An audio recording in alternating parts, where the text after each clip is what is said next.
this sector has also been affected. But how to regain the control over the sector, how to make it bigger, and how to involve other parts of the country. Presently, as I feel that this sector is mainly, concentrated in the area of, Gujarat and Maharashtra. But to my, knowledge, West Bengal and some of the pockets of West Bengal who provides, jewelry maker to whole of the country. They can also have a lot of potential for this. So somehow we need to, relocate some of the production part to that side of the country, so that in this during the pandemic or some era, when we are affected by that and the movement is affected, production facility can be taken to those parts of the country, and this is the right time to relocate also and diversify. But anyway, I don't know all the pros and cons, and we will come to know during the course of our discussion. And as has been informed, National Productivity Council is committed to enhance the productivity of each and every individual, each and every sector of the country, including gems and jewelry, which we are talking today. And I just want to inform the participants here that they are going to have very, very fruitful discussions. And those who do not know National Productivity Council, let me tell them that we are into each and every aspect of productivity enhancement. And during this pandemic, we have taken upon ourselves to reach out to the large section of the society by holding webinars. And so far, we have conducted more than 400 webinars, and almost 40,000 plus people like you have participated during the session, and they have been benefited. Every day, we are holding about 2 to 3 webinars, and I,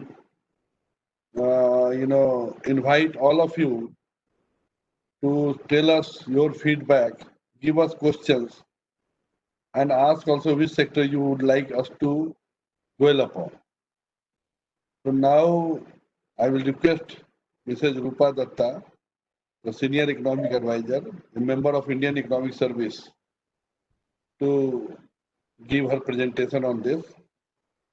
And as has been told to you that after half an hour, 12 onwards, we will take your questions. Thank you very much. Over to Rupa.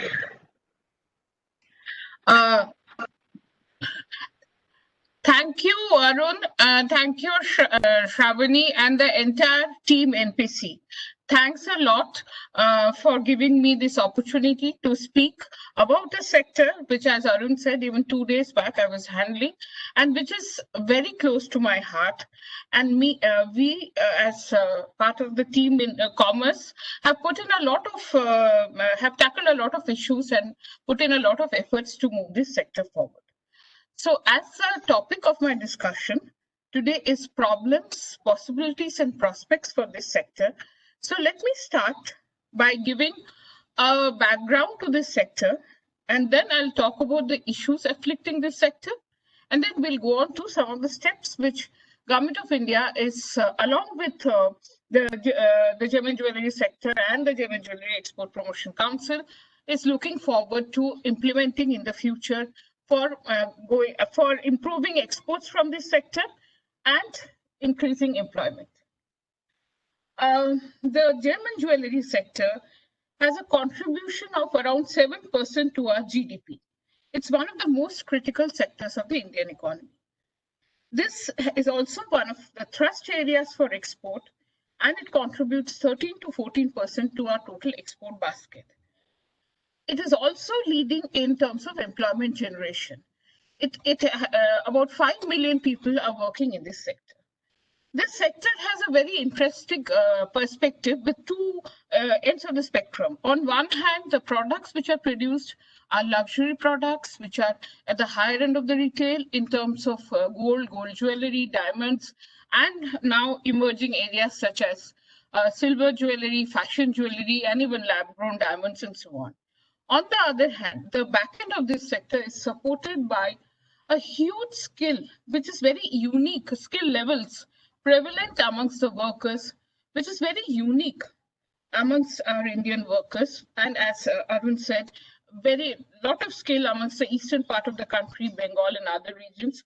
And also whether it is south, west, north, everywhere there are specific areas where people have specialized in.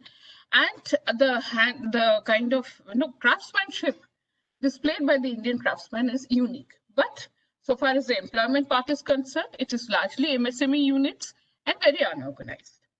So there are several steps being taken, which we'll come to later.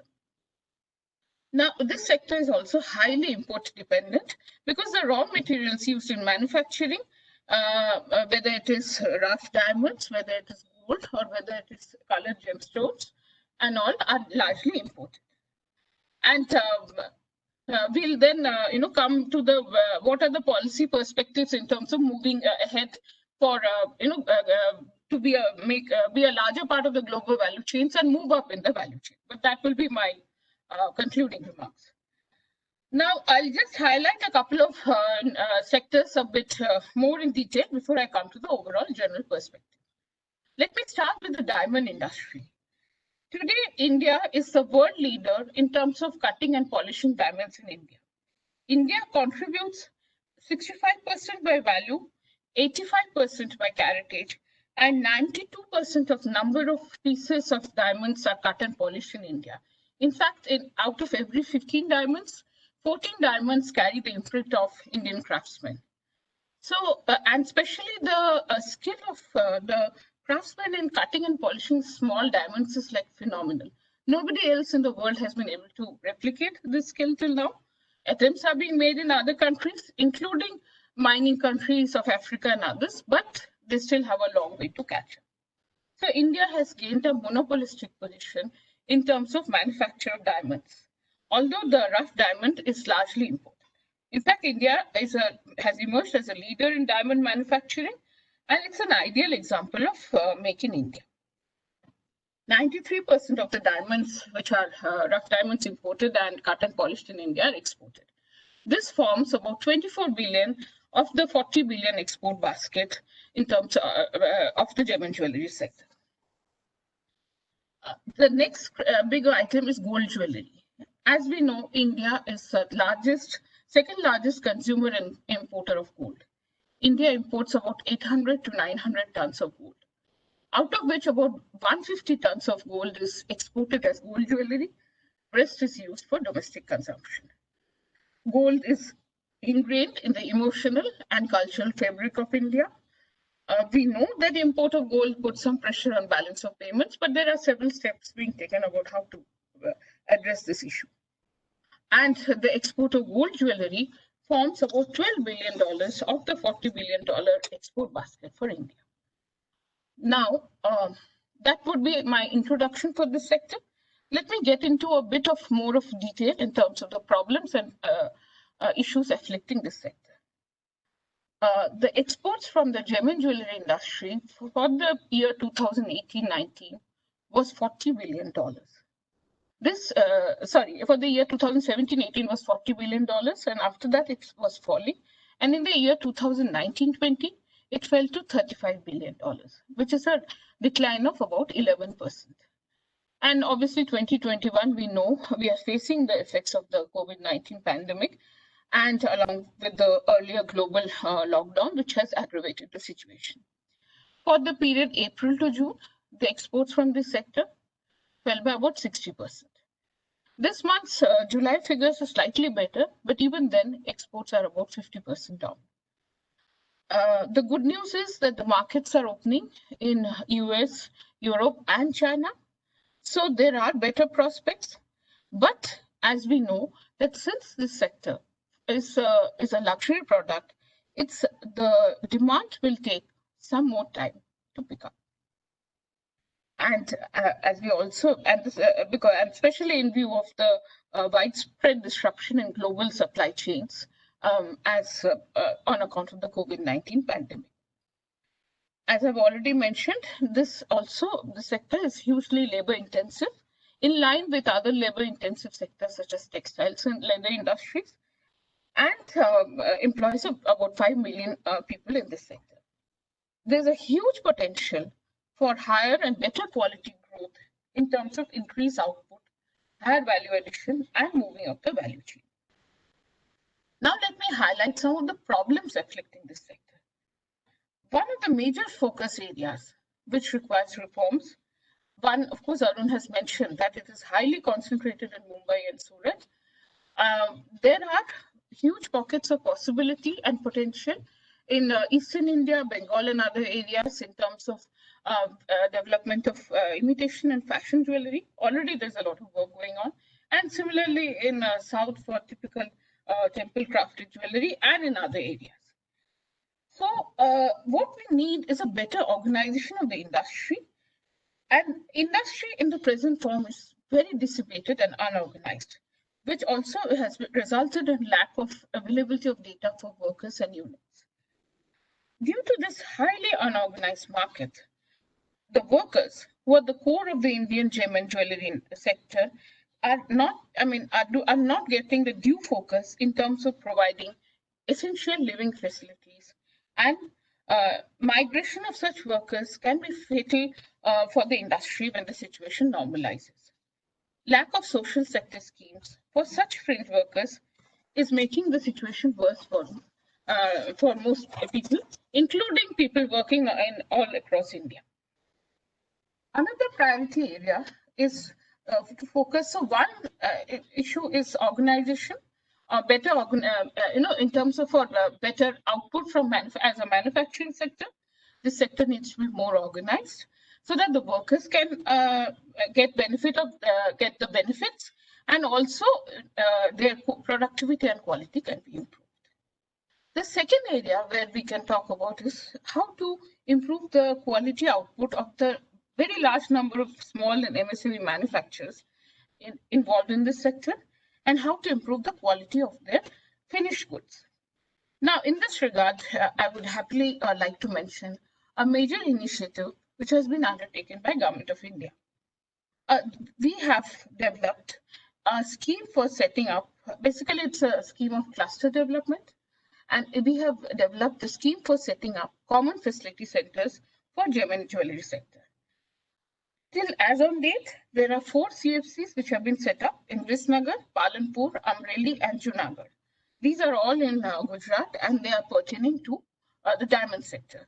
Basically, what these centers do is they provide these high-end machines for cutting and polishing diamonds, which the MSME sector producers and exporters are not able to access on their own.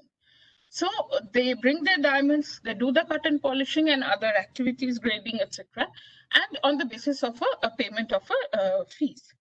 So what is happening is that it's a model where Government of India has provided about 3 to 4 crores per sector, and the implementation is done by Gem and Jewellery Export Promotion Council, and it's a one-time grant. After that, these sectors have become self-sufficient because government obviously not able to provide long-run funding. So there are MOUs done with the local diamond associations, and they run these sectors for a longer term, and if and when required, even add to the machines or add to the facilities. So since this model was a great success, and I would also proudly like to say that this has been evaluated, in fact, by our NPC team only, and they have also come up with good recommendations for further continuation and increased outreach of this scheme. So what is happening is that we are now looking for a larger number of centers in Coimbatore, Kolkata, Delhi, Jaipur, Hyderabad, and Rajkot. These are already, they have been initiated and are in various states of development and progress, and are subsequent to reduced effects of the COVID-19 pandemic. We hope to go ahead with the construction and probably complete quite a few of them by the end of this year. Also in the anvil, based on the response of the industry, is establishing mega CFCs, which are kind of specific hubs for German jewelry products. Initial plan is to set up mega CFCs in Mumbai and Delhi, and the detailed project reports are being prepared.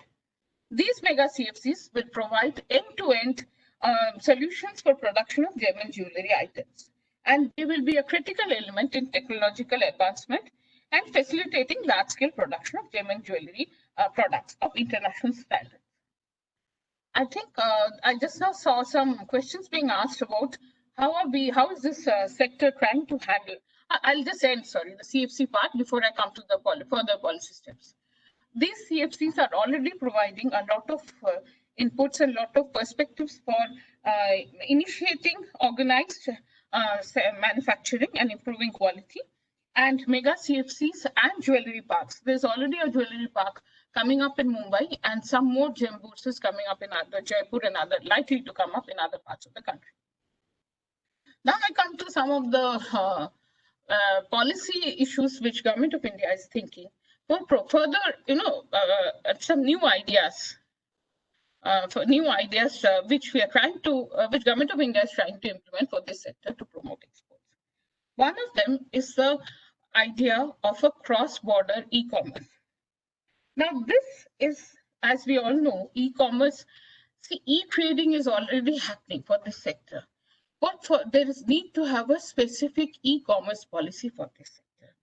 Why? Because the present the situation presently as it exists for the German jewelry sector, the way the kind of, the forms being filled, the kind of scrutiny and other issues, the compliance costs are very high.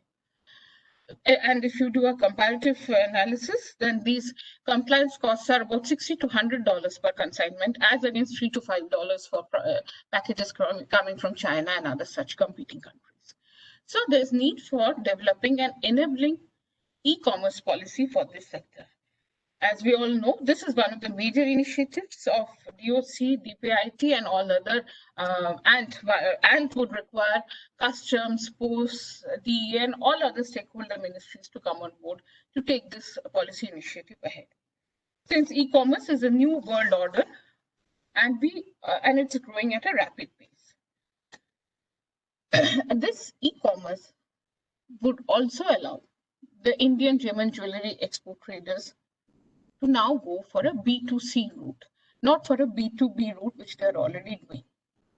I can give you some of the brief contours of this policy, because this policy is already being discussed at various levels. What we are looking at is,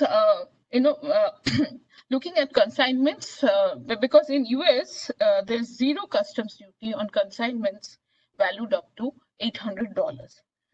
So therefore, we are looking at promoting e-commerce exports of German jewelry products for packages up to $800. And I would just like, this is an aside, but I would like to give this for the information of the people, that countries like China, as we know, have already have understood the benefits of e-commerce, and they are using it as a medium to connect with consumers all over the world. And they're using sites like Alibaba and all other eBay, Amazon, etc. We would like our German jewelry exporters also to take advantage of similar new ideas. And this, as the sector assures us, it would be a major game changer, a major moral booster, and will provide a conducive environment for promoting B2C exports. What is also being planned is initially, it's a kind of pilot project. There's a pilot project will be started from the SEEPS area of Mumbai, and then this can be taken, this can be replicated depending on the reliability of the system and how the SOPs are put in place. This can be replicated further. Because what this kind of project would require is also detailed SOPs, end-to-end tracking, a separate data entry into EDI, iScale, and similar such steps. This is one of the major areas we are looking at, besides the mega CFCs. And also, I would like to say that there is a couple of other issues we are looking at. One is, of course, the duty is on gold is high. So these are areas which are constantly being taken up with revenue and DA and other such stakeholder ministries by commerce. Reduction of duty on gold products, reduction of duty on cut and polished diamonds, which are a bit on the higher side, are some of the other areas. Besides, there's another unique initiative which has been initiated by by Government of India, which is a creation of a special notified zone in Mumbai. This is a custom bonded warehouse where the leading diamond companies of the world, like the De Beers, the Alrosas, and others, come and display their diamonds, rough diamonds, because all the MSME exporters are not able to travel to Dubai, Antwerp, and other areas. So, and this is a huge success. Bookings have already been made till end of December for this year. Now there's a new special notified zone which has been opened in Surat also. And after the next step forward would be taking it ahead for enabling sale of rough diamonds in India. If that happens, then India becoming a further hub for cutting and polishing of diamonds and moving ahead in the value chain of usage of these diamonds for studded diamond jewelry products, this will be a big boost. But this will be a game changer. It's a new step which is being thought through, and which would require again a lot of standard operating procedures in place, take decision with DA, revenue, and other stakeholder ministries in terms of the levels of taxation to be levied once the sales start happening. There are concepts of turnover tax, the rates. These are issues which are being fine-tuned, and hopefully maybe we'll see some positive results in the future. I would like to, I think now, say a few more lines on some of the existing policy decisions which have been taken in view of the COVID-19 pandemic, and also then conclude with a few more which are in the pipeline. Besides the ones we have spoken about, CFC, increasing number of CFCs, mega CFCs, sale in special notified zones, and looking at e-commerce policy.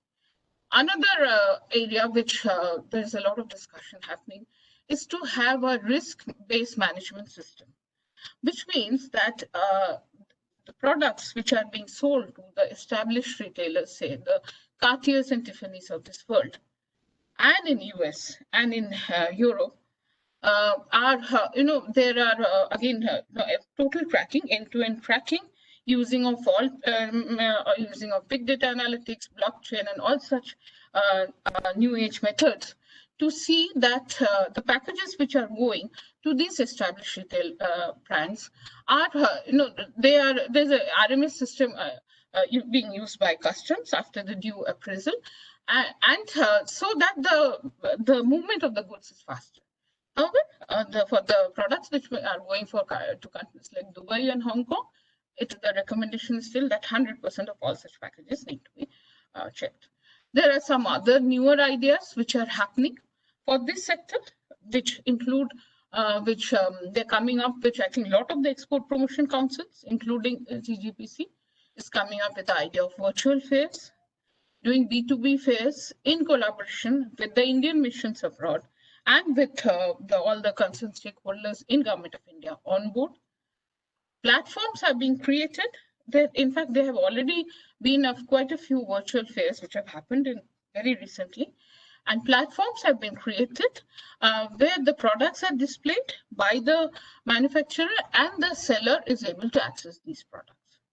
However, the critical element I think we all accept is that gems and jewelry is a product which requires people need to touch and feel these products to understand, because these are, again, as I have mentioned, these are high-end retail products. These are luxury products. So we'll have to wait and see how the virtual fairs and these platforms are coming up.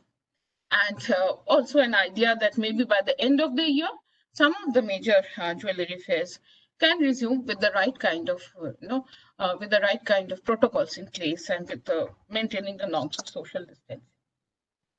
Let me now conclude that by saying that some of the policy interventions which have already been taken is that there have been, during this period, especially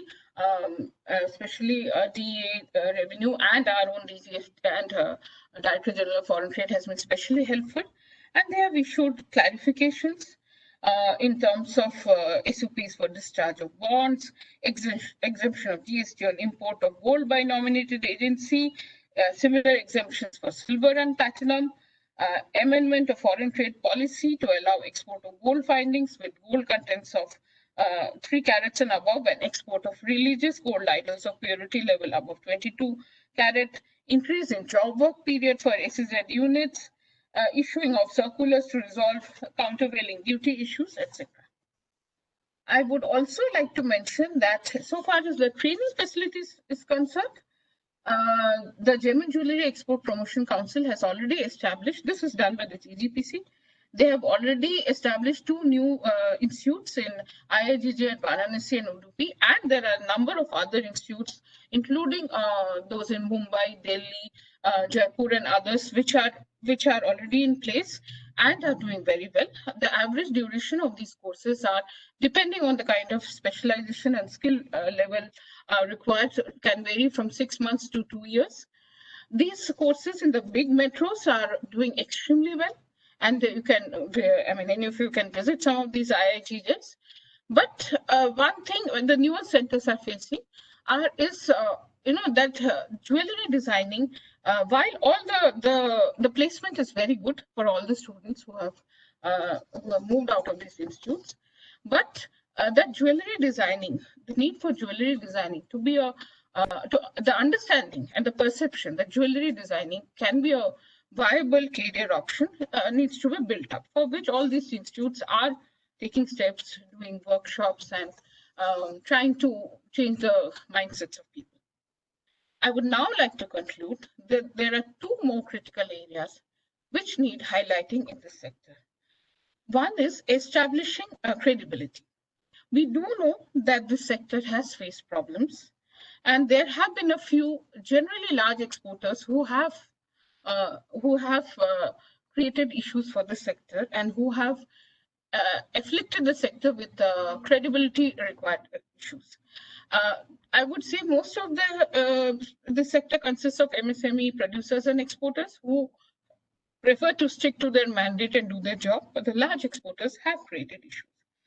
So what is required, and this is a point which has even been mentioned by our Honorable CIM also in various forums, that now the industry and the entire community of jewelers need to ensure that all transactions are traceable with end-to-end tracking and work at restoring credibility of the system, as well as restoring faith amongst all stakeholders, including the banks financing their transactions, insurance companies giving coverage, and customers across the world expressing their satisfaction for Indian producers and reaffirming their faith and skill of our talented craftsperson. And talented craftsperson require a lot of boost in terms of morale, in terms of motivation, in terms of continuing work in this sector, in terms of transmitting this skill to the next generation. And also they need training, reskilling, and also moving up the value chain. This is one area which at least we have been emphasizing a lot in DOC, and is that there's, one has to move from cutting and polishing diamonds to diamond-studded jewelry. One has to move towards more of gold jewelry with good, craftsmanship, and also look at the very emerging areas of silver jewelry, which is doing very well in terms of exports. Fashion jewelry, where the hubs are in Eastern India and need further boosting and promotion, and also in the sector of lab-grown diamonds, but then, but with the guarantee that they're mentioned as lab-grown diamonds, and the end-to-end tracking is done. With that, I would like to say thanks. I would like to conclude my lecture, my presentation, so to say, and I'm open to questions. Thank you.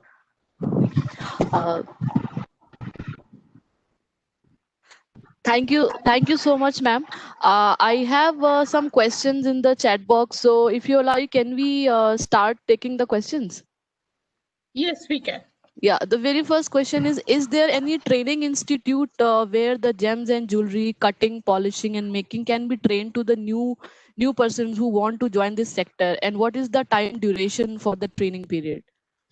Uh, uh, I touched on that. I said that there are already existing institutes.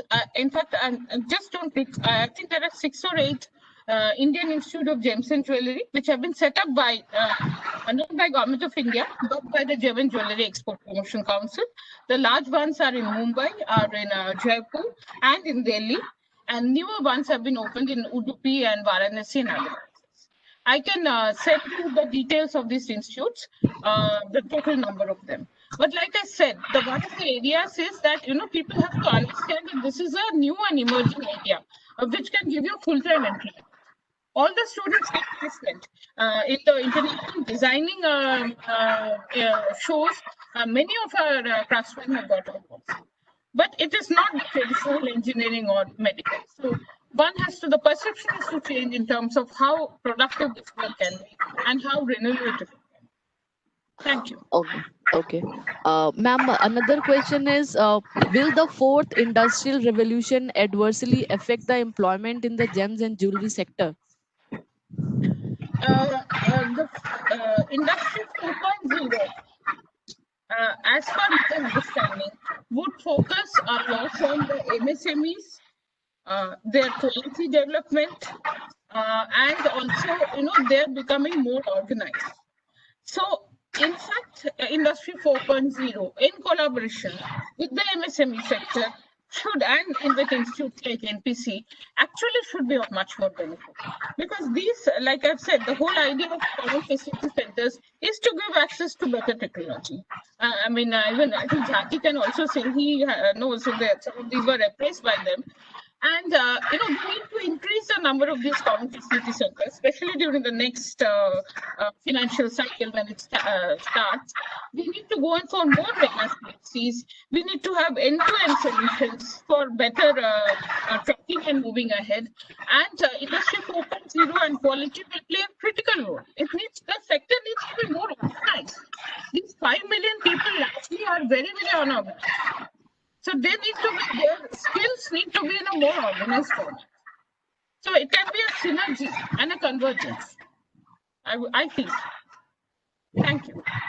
Thank you, ma'am. We'll take a few more questions, and the next is there any system of government by which diamond, gems and gold can be imported at right price from foreign countries? Because many times we do not get the bargain price in portal. So is there any way to find out? I would say this is between the importers and the exporters and the suppliers. So far as government is concerned, we can talk about discussions on duty issues, but the right price is a negotiation between them. Government ideally should not interfere in these matters. Okay, thank you, ma'am.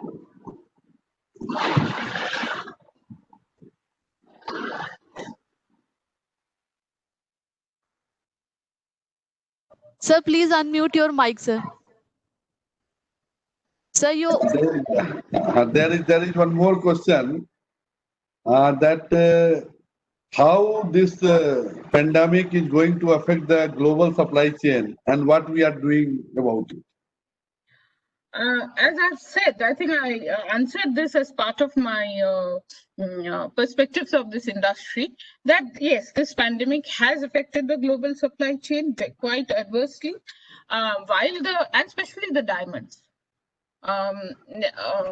This is an issue which I would not speak in detail, but the existing diamondists in India already have a very large inventory of diamonds. So, in fact, you might have read an article in Economic Times a couple of days back where they're saying that they're not buying any more diamonds from the leading diamondists of the world, the DBS and Alrosas. While the DBS and Alrosas, I was in a webinar with them a few days back, and while they are being very optimistic in terms of markets improving, prices stabilizing, mines coming back into production, but it is a critical situation, and India, because like I said, India imports and exports about 92% of cut and polished diamonds in the world. So Indian diamond is not buying. It's not a very positive situation, which we hope to remedy. And see, it's also a supply and demand. Demand would for these kind of products, I think we are all facing it in terms of incomes being disrupted, needs becoming more frugal. So this demand for this sector, less of demand during festivals, which are major areas, this demand would take a long time to pick up. And some of these ideas which I floated in terms of e-commerce and RMS and others are steps being taken to try to alleviate this problem. Besides, of course, they are always in touch with all the stakeholder ministries, whether it's DOC, whether it's GOR and others. And steps are taken to solve their day-to-day problems. Sharvani, I think we should ask others to mute themselves. There's a Yes, lot ma'am. of background noise. Yes, ma'am. So day-to-day problems are being tackled on a day-to-day basis by all the stakeholders. There is another question that gems and jewelry sector is facing a big threat from our neighborhood China, because of their lot of machineries are used, and our handmade jewelries are becoming higher,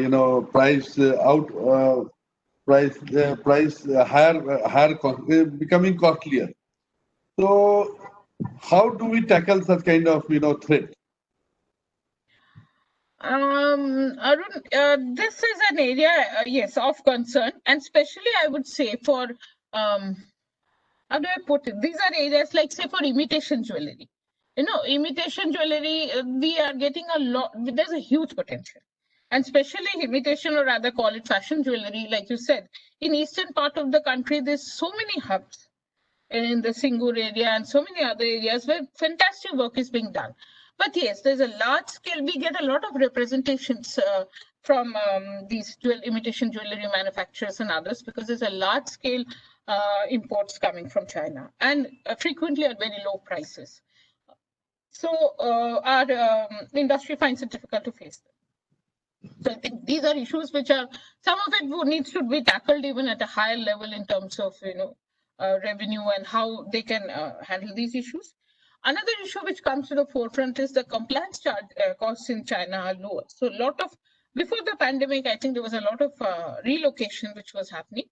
But now there is a lot of potential happening in the present situation, and how it is with China. Plus, in terms of exports to China, China's exports to US, they used to get certain duty advantages, which they are not getting. So that is a critical area which our gem and jewelry exporters are taking, because now that I think it's a 6.5%, I'll need to check this, but I think it's 6.5% duty on Chinese products to US. So our exporters are trying to negotiate better deals for their products. So hopefully we see some better days ahead. Thank you, ma'am. I have another question. Someone is asking, can we have a specific session for the schemes which help manufacturers or the new players who want to come into this industry? So is there, can we plan a session only for the specific schemes which the ministry offered to the new entrepreneurs, or help them to start the manufacturing? We'll try. Let me think through, because now, as I said, I moved to a new ministry, but even this ministry has a big, would have a big interplay, because hallmarking is a major area. Hallmarking was being mandatory was being made mandatory from 1st of January 2021 for all gold products. And it was Consumer Affairs had come out with a notification, but now I think they've, because of the pandemic, they have increased the timeline. So it will become mandatory, I think, from 1st May. So again, branding and hallmarking is a very critical area, which we need to, quality consciousness and branding, which are areas which we need to focus. Another critical area which we can think of, as I forgot to mention, is there are a lot of labs in the country. Some of the established ones set up by the big players, and many small labs and accreditation centers. So these are areas again which would also have an interplay with the Department of Consumer Affairs. So there needs to be standardization of these labs. There needs to be standardization of the assaying and hallmarking centers. That was another new area which are being thought of by senior officials in all these concerned ministries. And how to improve, how do we have good quality labs where larger number of people can work, and whether we can import the gold bars, refine them in the country and export. So these are a lot of new areas. Maybe we can think through. It will require a little bit of thinking and interaction with a couple of stakeholders, but I think we can think of and come back. It's a good idea. Thank you for saying that. Thank you. Rupa, one more question. Yes. Like I said in the beginning, that still this sector is confined to Maharashtra, Gujarat, Maharashtra, and Rajasthan. How can we diversify it to the eastern, states, from where we get a lot of jewelry makers? So can we do anything, or are we doing anything about it? Some steps have been taken, but yes, what happens is that this industry has largely remained, Mumbai and Gujarat based, and largely diamond based. So what we require is lot of push to, like I said, especially in the eastern region, the skill in gold jewelry designing. So designing, setting up, we are having a new common facility center in Kolkata, which should come up in a few months. But many more, there is a demand, in fact, by even a lot of other people, even senior leaders also, that many more such common facility centers and design institutes need to come up in this area. In the entire area, Kolkata, Odisha, and that entire eastern zone. So yes, the focus needs to change. I personally firmly, and as long as I was in commerce, we have tried our best to, promote the other regions. Besides, of course, Mumbai, which remains the hub of all activities. Thank you very much. And it has really been a very, very and informative webinar. So, on behalf of National Productivity Council, I express my heartfelt thanks to you. And I am hopeful that from the new ministry also, we'll continue to get your wise and informative webinar on consumer aspects also, where you will become an expert in a time to come. I also want to inform all my participants that keep looking for the upcoming webinar from the National Productivity Council, which are quite informative and which is quite knowledgeable also. You can keep upgrading your knowledge and skill, and you can keep upgrading your productivity. And we in NPC are also committed to enhance the productivity of each and every individual. We organize, organizing a series of webinars on mental health improvement. And in that series, we have already organized 4 webinars in the recent past. And on 26th, we are organizing another webinar on OCD. And there will be one psychologist also will be there in the panel. So this is all for our own improvement of our sector, and improvement of our economy. Thank you very much. So over to you, Snappi. Just 1 minute. Thank you, Arun, Shravani, and everybody, team NPC, and all my friends and colleagues and well-wishers. Thank you for giving me a hearing. Thanks. Thank you so much, ma'am. Thank you, sir. Now I would, before closing the session, would request all participants, keep writing the questions. So whatever questions they have in mind, I have shared my email ID. Please send it to me, irrelevant to the sector or industry. NPC will try to answer all the questions. So write to us and please visit our website. We are doing a lot of sessions and webinars on different domains. So in case of any queries, please contact us. And thank you so much, sir. Thank you, ma'am. We will close the session here. Thank you. Thank you. Thank you.